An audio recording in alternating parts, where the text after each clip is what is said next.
দেখেন গরুর পূজা কিভাবে শুরু হয় পৃথিবীতে প্রথম। বনি ইসরায়েলের এক দুষ্ট লোক ছিল, নাম সামিরি। সে সবাইরে বলল তোমাদের স্বর্ণগুলো ফালাও। স্বর্ণগুলো ফেললো, বনি ইসরায়েলের স্বর্ণগুলোকে গলিয়ে গরুর বাচ্চা বানালো, গোবৎস। জিব্রাইল আলাইহিস সালাম যে জমিনে এসেছিলেন, ওই ফেরেশতার পায়ের নিচের একটু মাটি সে বুদ্ধি করে প্যাকেটে রেখে দিছিল।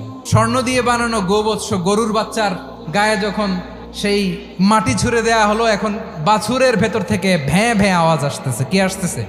সবাই তো অবাক। সামিরি বলে, আরে তোমরা যে 70 জন দিয়ে মুসা আলাইহিস সালাম রে পাঠাইছো ওইদিকে, এত ঘুরতেছে, আল্লাহরে খুঁজে পায় না, আল্লাহ তো এটার ভিতরে ঢুকছে। নাউজুবিল্লাহ, এটার ভিতরে সেজদা দাও। এই সেজদা দিয়ে গেল।